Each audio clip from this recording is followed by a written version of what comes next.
Welcome to Not That Girl Anymore, part of the Liminal Network. I'm your host, Dawn Bouillon. This is more than a podcast. It's a sisterhood. We're reclaiming our voices, our worth, and our lives. One story, one truth, one brave step at a time. Hey friends, welcome back to Not That Girl Anymore. I'm your host, Dawn Bouillon, a trauma therapist and coach, and the founder of Embrace Your Brave. And since this podcast is all about women sharing their stories, I thought it was only right that I start off today by sharing mine. So I'm joined today by my dear friend and teammate, Dottie. And Dottie is a huge reason that I'm here doing this podcast in the first place, and all the brave things that we're doing at Embrace Your Brave. She saw something in me that I hadn't fully seen in myself yet, and she heard that advocacy in my voice and called it out, and she spoke it out loud, and she believed in this vision when it was still taking shape. And she's still showing up and helping us build Embrace Your Brave into something that can reach more and more people with the message of hope, healing, and wholehearted living. I have invited her here today to kick off this podcast by interviewing me. So Dottie, welcome. I'm so glad you're here. Thank you. Thank you for that kind introduction. And I'm so honored to be walking with you on this journey. I think when we first sat down and we kind of started talking, we saw that our visions aligned. And, we both want to help women and reclaim their voice, help empower women. And let me congratulate you on the launch of your podcast. This is very exciting. Thank you. Very exciting. And Yeah. thank you for helping me be brave. And brave shit. A lot of your story inspired me so much. So I was just wondering if you would share with us what inspired you to become a therapist and a coach. That's a great question, Dottie. Well, it was my own therapy that I kind of got forced into when I experienced my first real crisis, like my first marriage crisis, that I was in such bad shape that I had to get help. And that was really my first experience of going to therapy. I wasn't eating, I wasn't sleeping, I wasn't functioning, and I had 4 small kids at home that I had to take care of. And my husband at the time ended up going off to a treatment center for 90 days. So it was like, okay, I have to get some help. So going to that therapy, I would say, is what really kind of it changed my life, because it was the first time that I felt like I mattered. And it's the first time I felt like what I had to say mattered, and my pain mattered, and my story mattered. And it was just because she felt like I mattered. And because she felt like that, then it helped me feel like I mattered. And so that whole experience helped me start to connect to myself. And then I started making, like, connecting all the dots to my whole story. Like, it really wasn't until then where I remember when she asked me, like, well, how do you feel? The feeling wheel that you're acquainted with now. And I had no idea what I felt.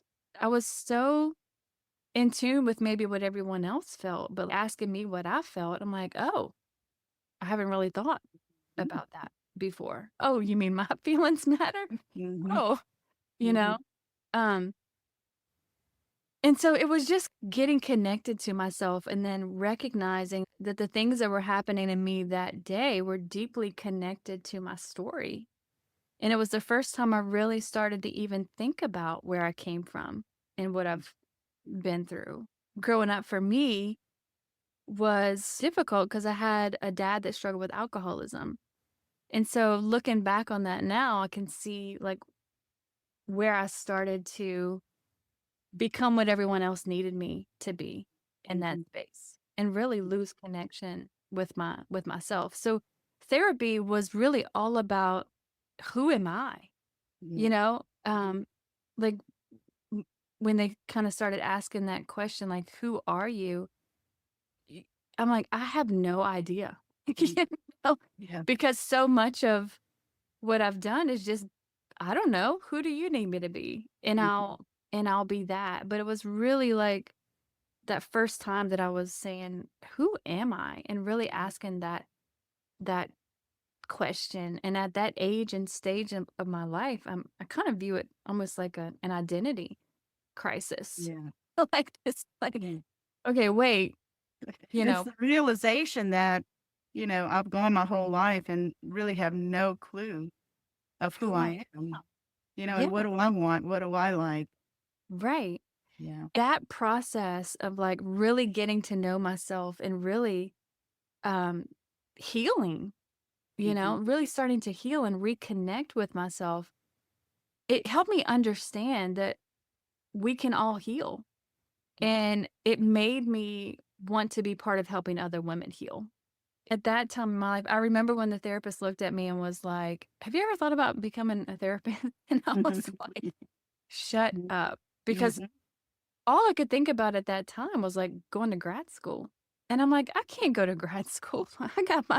I got my first F in fifth grade. Mhm. Like, I'm Mhm. not smart enough for grad Yeah. school. And that's all I could think about when she said that. Um, but then it was almost like I knew that that was what I was gonna have to do now. Mhm. And It's like you couldn't it's not that you wanted to, you had to do it. it was really like I was like, well, damn. Now I "No, I got have to do it." you Yeah. know, now I got to. Um, but I had 4 kids at home, and the thought of going to grad school was, like, way out there, but I guess I kinda lost my mind and said, "I guess we're doing this. I guess we're doing this thing." Yeah. Um, So what was grad school like?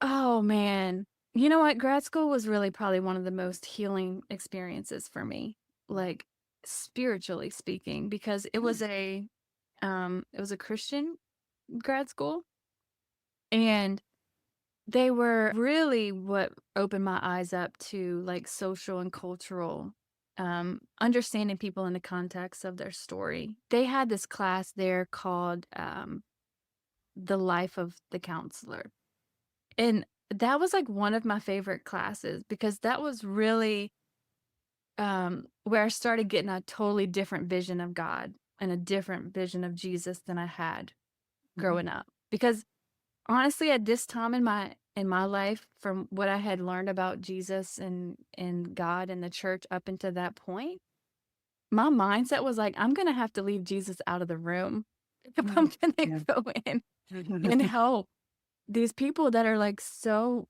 broken with Yeah. addictions and just you know horrible situations and pain. And at the time, it was like I didn't know that Jesus, you know, was okay with that. And so I remember my professor, like, that really helped me get a whole different understanding of the gospel. And he said, the simplicity of the gospel is receive God's love and give it away. Mm. And I was like, Beautiful. oh, And simple. Yes. that's so much better. You know, like receive God's love and give it away. Yeah. Um, It's like such weight lifted off of your shoulders. yeah, Really. yeah. And like, just understanding God to be love and understanding that Jesus is healing. And Mhm. so there is no healing apart from him. So Mhm. I would never sit with someone and help them heal apart from Jesus because Yeah. he's the author of healing. Mhm. He's the author Mhm. of hope and life and love and healing. And so like thank God for that experience and that school that I happened to be at that really helped me step more into alignment with knowing like that Jesus is the healing. Yeah. He's eh, he's not someone that you gotta leave out of the room because it was broken. Right. He's the exact person you wanna welcome into that brokenness. Yeah. You He's the one that needs to come into the hard places. Yeah, Yeah. And be absolutely. able to soften them.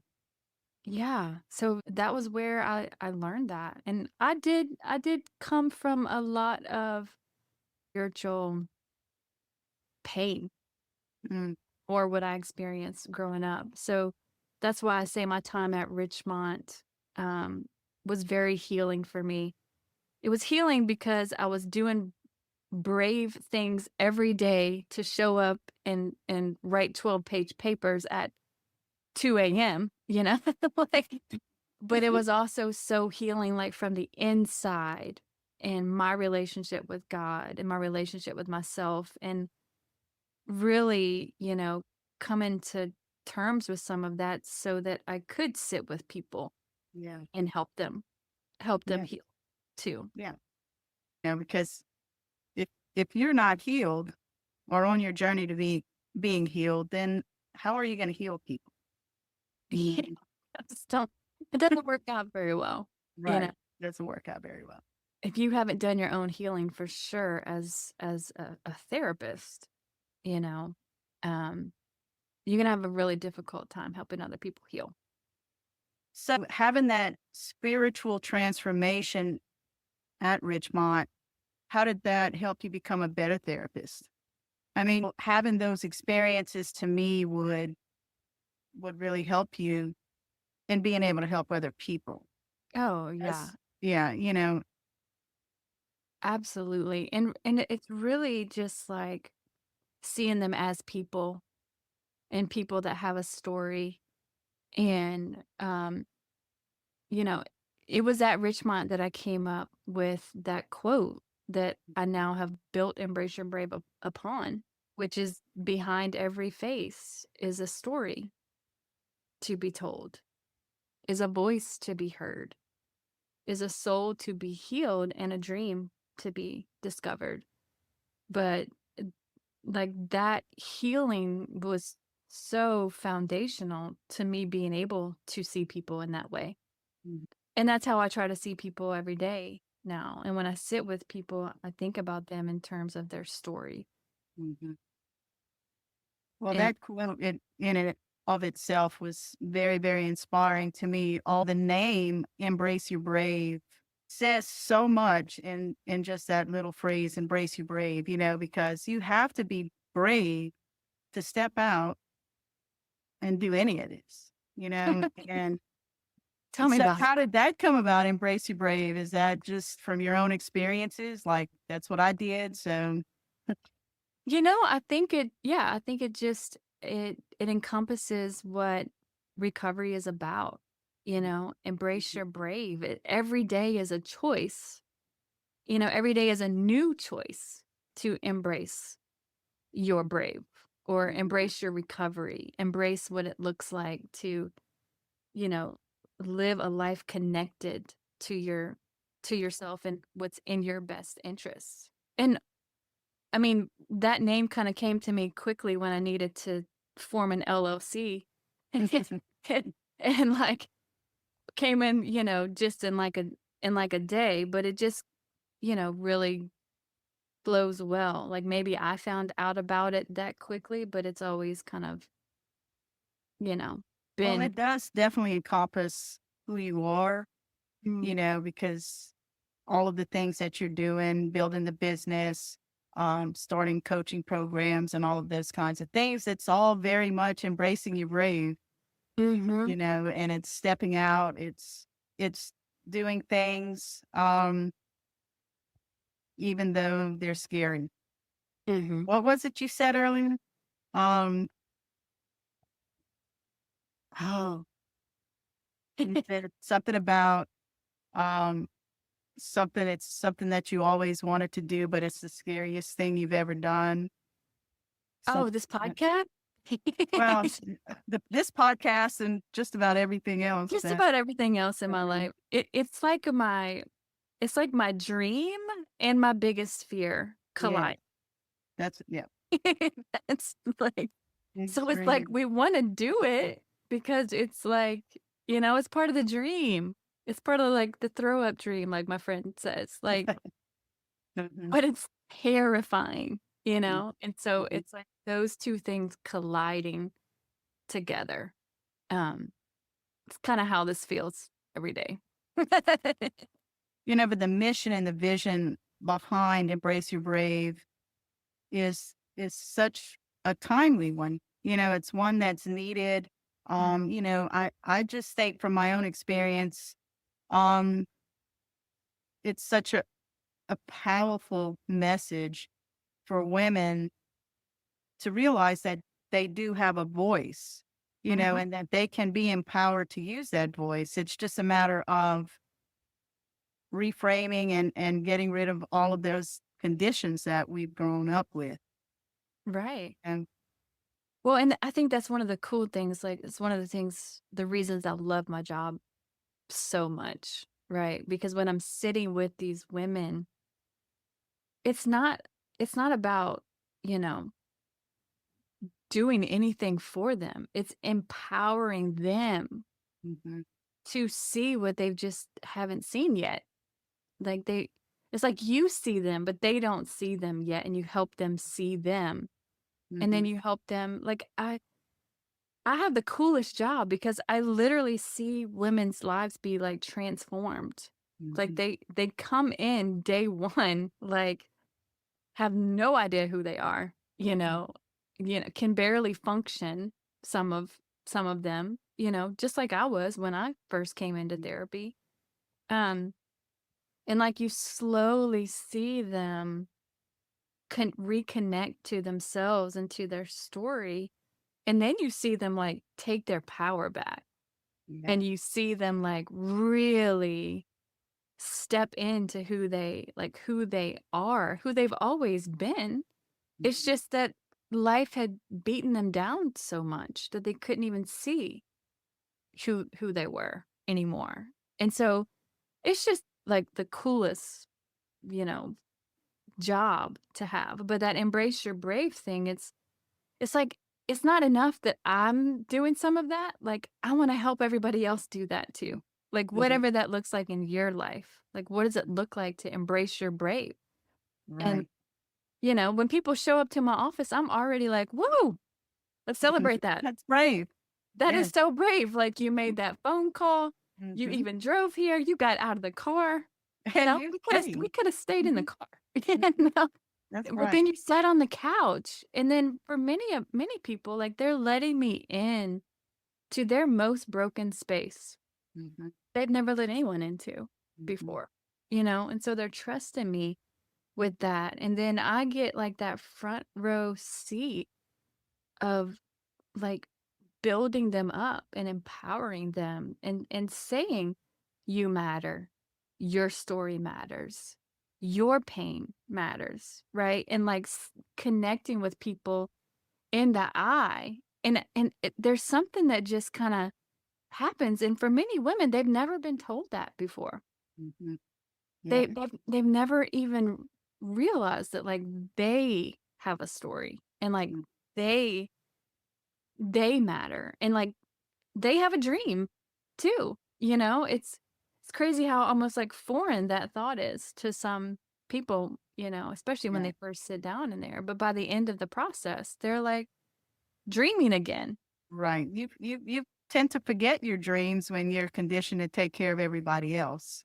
Oh, absolutely. Yeah. And as they sit and learn and find themselves, yeah, that's when they open up the space to be able to dream again. That's so beautiful. Something I experienced in my own therapy, you know. Yeah, yeah. And just that inspiration behind the quote of behind every face is a story to be told. And Mhm. you have always emphasized every, Mhm. every face. So Every every face. Everybody has a story, and it's it's their story Mhm. and they make sense in their own story. I think that's very beautiful. Yes, yeah, absolutely. And it's everyone, right? It's all, I mainly serve women, but it's like, I don't want it to just be women. I want it to be all women. I want it to Right. be, I don't want anyone not being included Mhm. in this. We all have a story, and we all make sense in our story if we actually took the time to listen to one another's stories and, like, seeing behind the faces to even get to the story, and then to hear the voices and you know, to care and connect Mhm. as people, you know? Yeah. So yeah. I think that's one of the things missing is, people putting themselves in other people's shoes, you know, and seeing that story, seeing that, yeah, that person has a story and, I'm not writing their story, Mhm. they're writing their story. So Yeah. they make sense there. Yeah. Right. I like that. And one of my favorite things that you've said, Dottie, um, is like when we kind of grew up in that disconnected place, and then we're just like handing over our power and we're Mhm. handing over our pen. Mhm. So wherever we go, we're like, here, you tell me who you are. Or you Mhm. you tell me who I am. Right. Like letting other people tell us who we are and what we're worth. And like they're getting to write the story because we haven't realized that it's our pen. You Yeah. know? Like, Right. Right. and we don't have to hand our power Mhm. over. And so to me, therapy is really about taking back the pen Yes. and saying, this is my pen and it's Mhm. my story. And I'm going to kind of decide what this looks like instead of let everyone else decide what it looks like. Right. Or Yes. everything I've been through define who I am and where I stay. It was definitely liberating and empowering taking back the pen, and Yeah. beginning to write my own stories. So Mhm. Yeah, I love that. I use that a lot when I'm talking to my clients. I use the pen. the pen, yeah, Yes. take your own pen back, girl. That's right. So, what do you hope listeners are going to take away from your story and from this podcast? Mm. I think just one, that you can heal. Mm. Two, that you're not alone. You know, everybody's going through something. Everybody's going through hard things. And I think just in general, we've been conditioned to isolate, and we've been conditioned to do that alone and Mm. think that we have to do that alone. And sometimes it takes one person saying, hey, this is true, for other people to stand up and say, oh, wait, me too, you know? Yeah. Mhm. Um, so I'm hoping to kind of create that sense of like belonging, that sense of you're not alone in any of this. And if we can talk about things that maybe you're not going to find somewhere else, you know, Mhm. then, I would hope that that's what you experience here, you know. Um, it's okay to talk about these things, and you're not alone in it, and you don't have to stay alone in it. We don't really heal in isolation. We need each Right. other. That's beautiful. Yes. Yeah. Yeah, and I'm really excited to see as, the podcast unfolds and more of your story, is told, as well as the women that you're going to have on the podcast and their stories. I think, um it's going to be very impactful for other women to hear and to really connect with their really themselves, and find themselves, Yeah. through that. And that's, I think, what you're hoping is accomplished through this podcast. Yeah, absolutely. And maybe an introduction to yourself. You know? Yeah. The Mhm. healing is, the secret ingredient with healing is you. Mhm. It's just we didn't know. And for those of us that might maybe grew up in some of the more religious circles, losing us was part of what made us holy, you know? Mm. Mhm. The less we could think about ourselves, the more godly we could be, and that's really kind of opposite of healing, because Jesus is healing. The healing that Jesus came to do was to heal us and make us whole. But if Mhm. we're not part of that equation, then it's not healing, Uh, yes. right? Mhm. Um, Mhm. and so kind of realizing that you are the person that can heal you. Yeah. We don't have to go to other people to heal us. We have everything that we need already inside of us. Yes. And that's, Source is inside of us. Yeah. yeah, that's the beauty Mhm. of Mm. God's design of us Mhm. to Yeah, I heal. think we've pretty much gotten away from that, you know, in that we are designed to operate optimally Yeah. when we stay connected to ourselves. Yeah. Yeah. Yeah. And you know what? I'm excited um to like hear more about what you're learning right now in your coaching, Mhm. because I know you're getting some insight into even more so Mhm. our design, of Yeah. how we heal and how we're connected to each Mhm. other Yeah. in our healing. Kind of taking our power back to actually use those things God's given us to heal. Yeah. Yeah. So I'm really excited about as podcast goes on, we hear more of your story and how you got to where you are.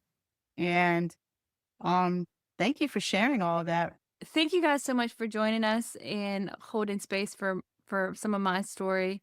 And just remember, you matter, your story matters, your healing matters, and you're not that girl anymore. Hey friend, just a quick note. I am a licensed therapist, but this podcast isn't therapy. It's not meant to diagnose or treat anything. It's here to offer you support, encouragement, and real conversation. If you're struggling, please reach out to a trusted professional. You are not alone, and you are so worthy of healing. Even if your voice shakes, keep using it. Your healing matters. If you're ready to go deeper, you can book a session by clicking the link in the show notes or visiting our website, embraceyourbrave.org, to learn more about our therapy and trauma-informed coaching options. Let's explore how we can walk this journey together. You are not alone. Embrace your brave, sis. You're not that girl anymore.